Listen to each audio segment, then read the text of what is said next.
Welcome, fearless listeners, to another episode of our scary stories. I'm your host, and tonight we delve into a labyrinth of the human psyche, where reality becomes a twisted reflection of your darkest fears. Are you ready to step into the room of no return?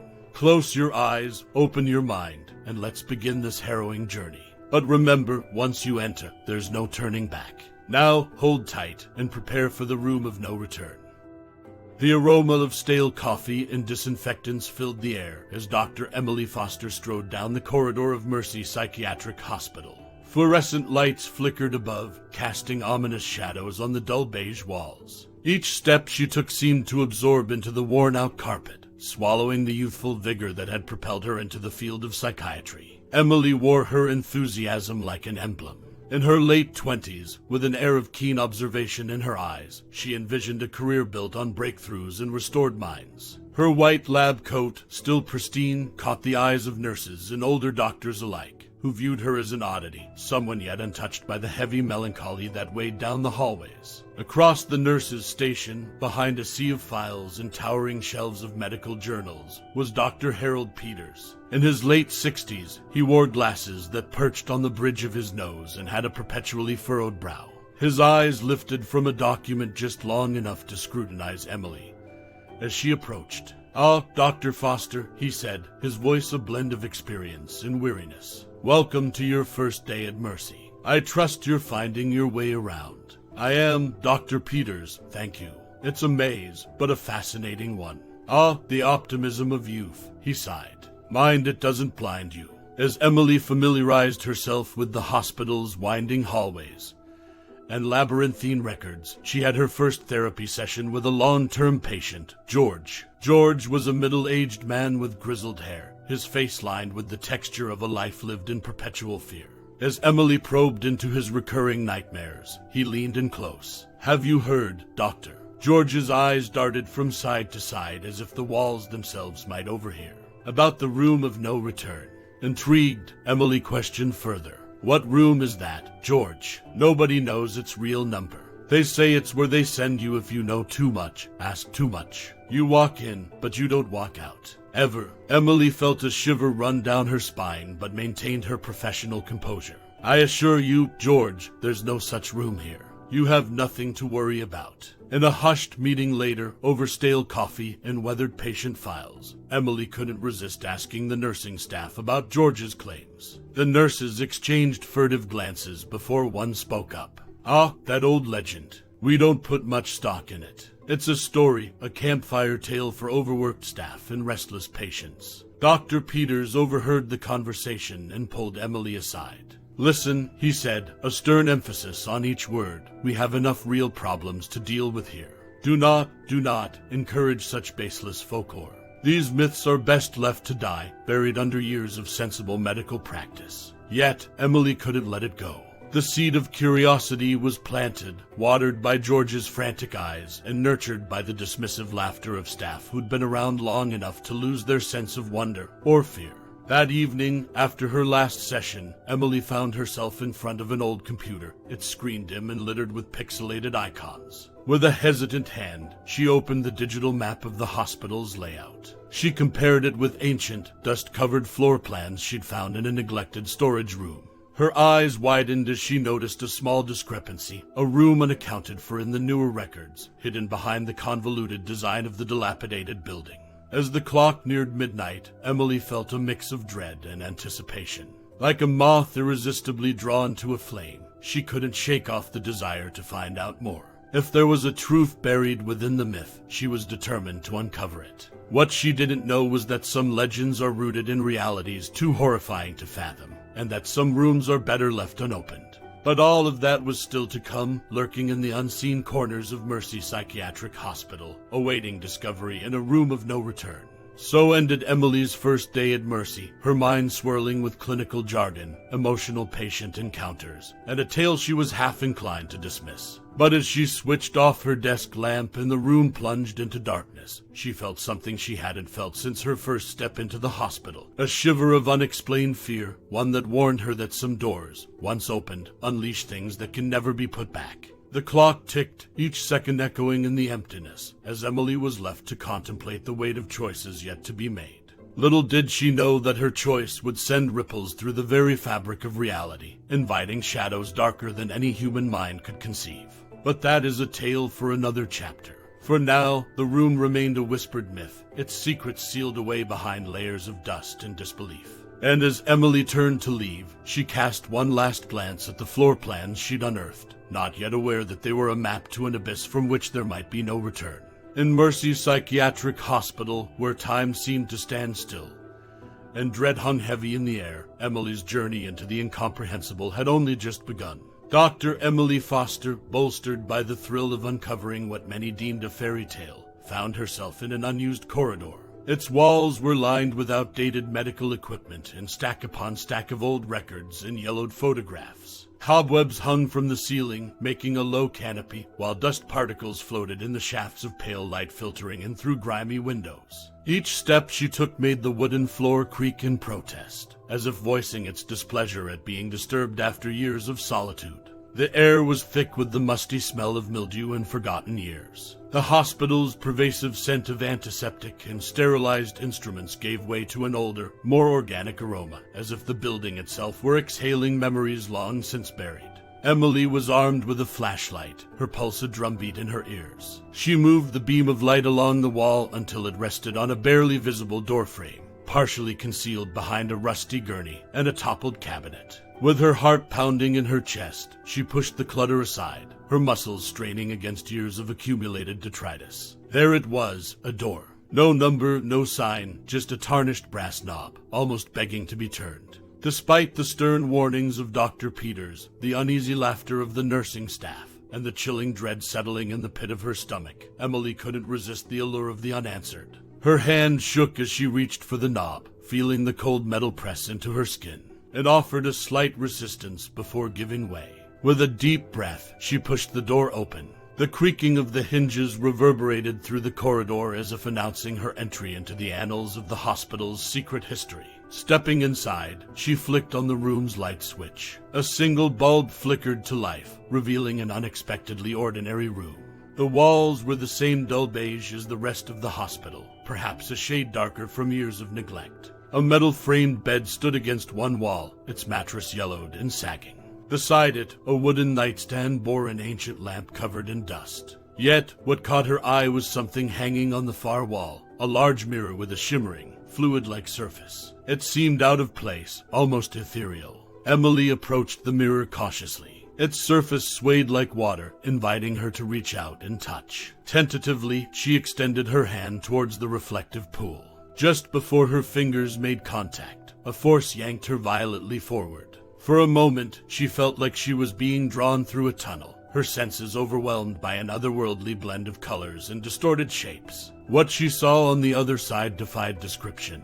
A realm of darkness stretched out before her, illuminated only by flashes of incandescent light. Twisted, monstrous forms writhed in the shadows, creatures made of fangs and scales, eyes without faces, limbs not belonging to any known anatomy. It was a waking nightmare, an echo chamber of humanity's deepest, darkest fears. Emily screamed, her voice devoured by the void. Then, just as quickly as she was pulled in, she was thrust back, tumbling onto the cold floor of the hospital room. She lay there for a moment, panting, her mind grappling with the reality of what she'd experienced. The door behind her swung shut with an ominous thud, as if chastising her for her recklessness. Cautiously, she raised her head to look at the mirror. It was solid once again, its surface just a plain reflective glass. But Emily knew better. She knew she had peered into an abyss, one that stared right back at her. And in that instant, she realized she had opened a door, both literal and figurative, that led to realms unimaginable.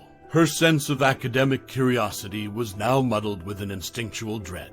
She had seen what lay beyond, and it was a horror that defied reason, defied explanation.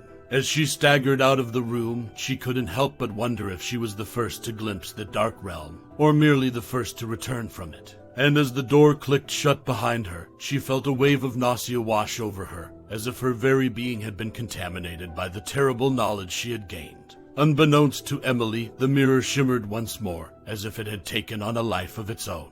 But for now, the door remained unopened, leaving Emily to ponder the unspeakable horrors lurking just beyond the threshold of human understanding. And so, in a corridor that time and hospital staff had forgotten, stood a door. A door that Emily knew should never be opened again, even as every fiber of her being knew she would be unable to resist its haunting allure. The hospital returned to its nightly routine, unaware of the new terror that lurked within its walls, a terror that Dr. Emily Foster had unwittingly invited in.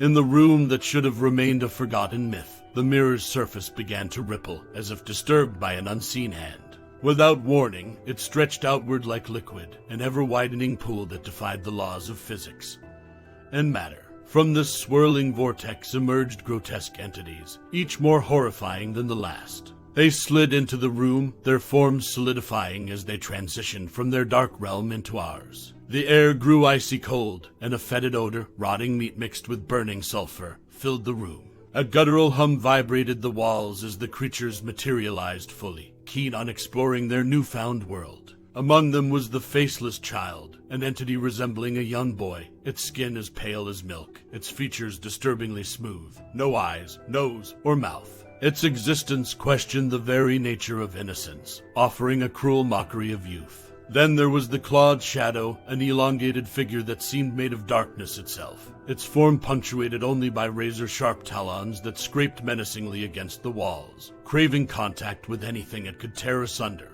The entities surveyed their surroundings, instinctually feeling the scent of fear and despair that filled the hospital, as if nourished by human dread. With an eerie synchronicity, they dispersed, passing through walls and floors as easily as a gust of wind through autumn leaves. The night was long, and the hospital was rife with whispers. Staff spoke of equipment malfunctioning, doors jamming, and a pervasive chill that seemed to cling to certain corridors. Patients complained of nightmarish visions, figures lurking at the foot of their beds or darting into dark corners when confronted by light. By morning, 3 patients were missing, their beds empty and their belongings undisturbed. A nurse was found unconscious in a supply closet, mumbling incoherently when revived. No one could account for what had occurred, but a sense of dread loomed heavy over the hospital. Dr. Emily Foster received the news of the mysterious disappearances with a sinking feeling of dread and guilt. Each vanished patient, each unexplained incident, felt like a stone being added to the unbearable weight she carried.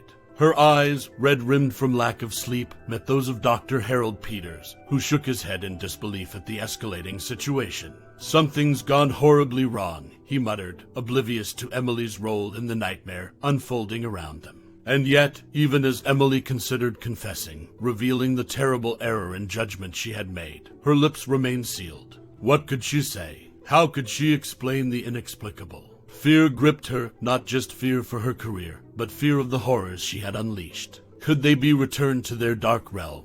Or had she irrevocably ruptured the fabric between their world and ours? Emily returned to her office, locking the door behind her. Her eyes drifted to the building's old blueprints and floor plans, now spread across her desk. The room of no return, stared back at her, its outline marked with a red circle she had drawn days earlier. How naive she had been, how foolishly curious. Yet, even as she pondered her next move, she couldn't escape the gnawing thought that she alone had the knowledge to confront these horrors. Her eyes met her own reflection in a small desktop mirror.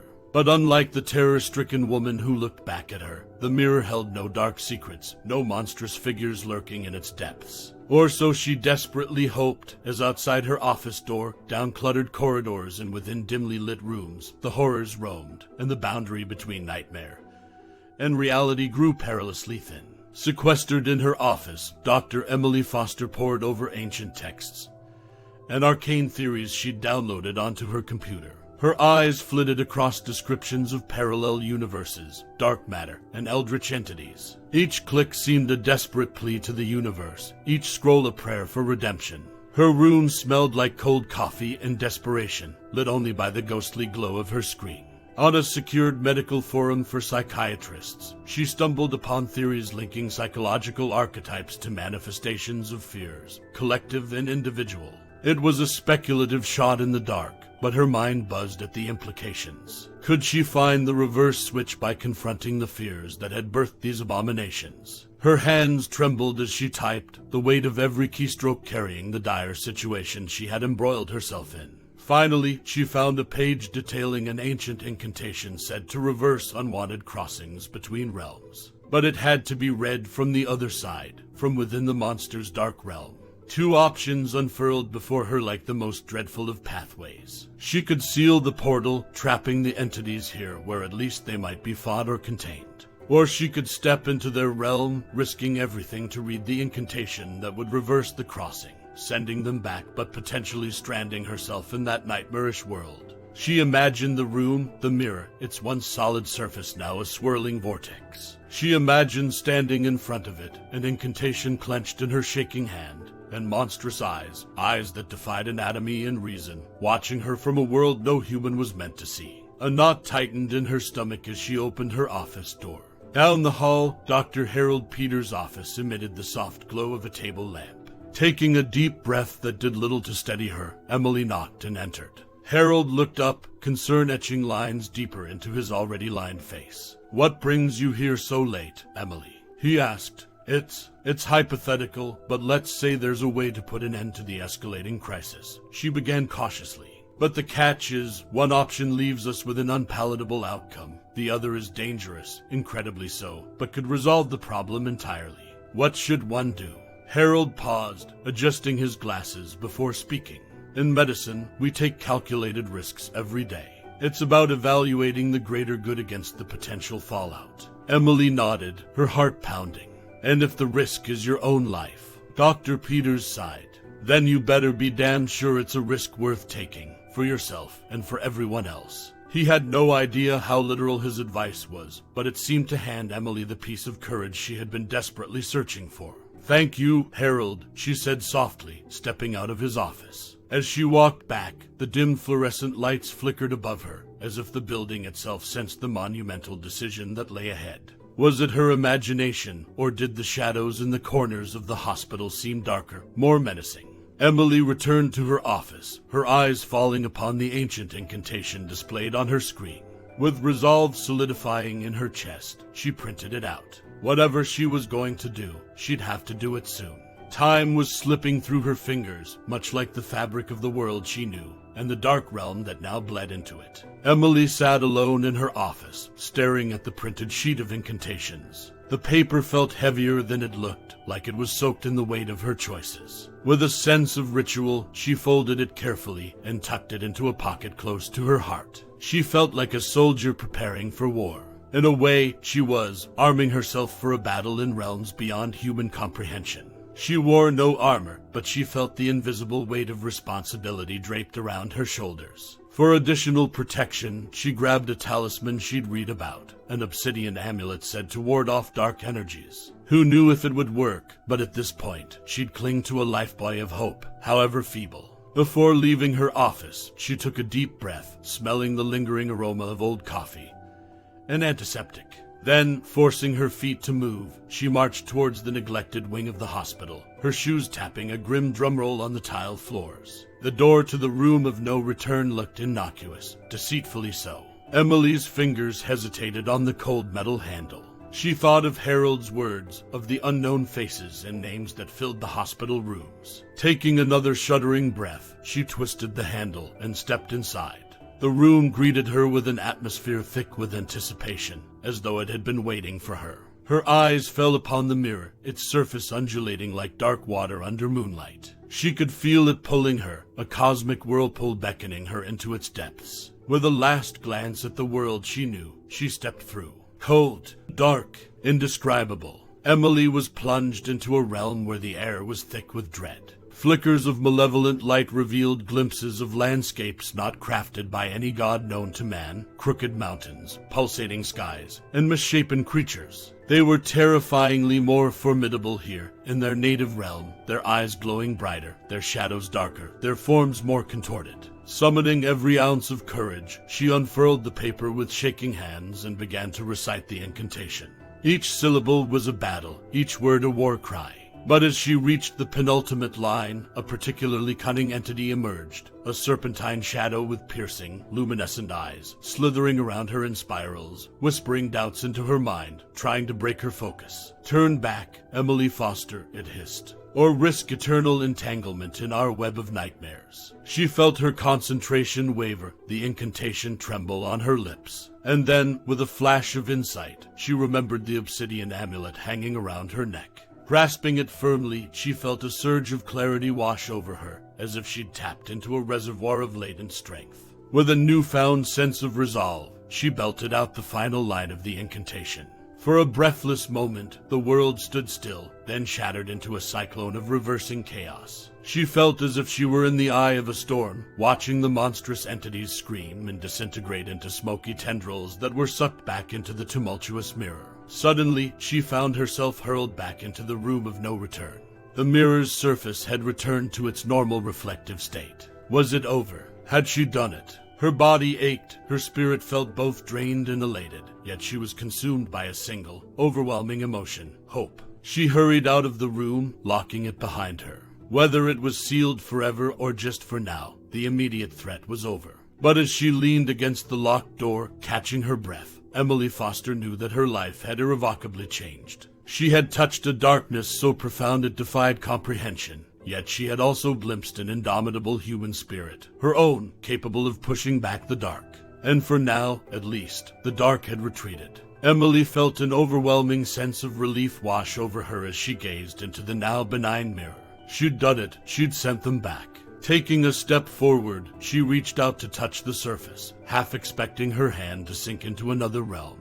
Her fingers met cold glass. Startled, she pushed harder, but the glass remained solid, unyielding.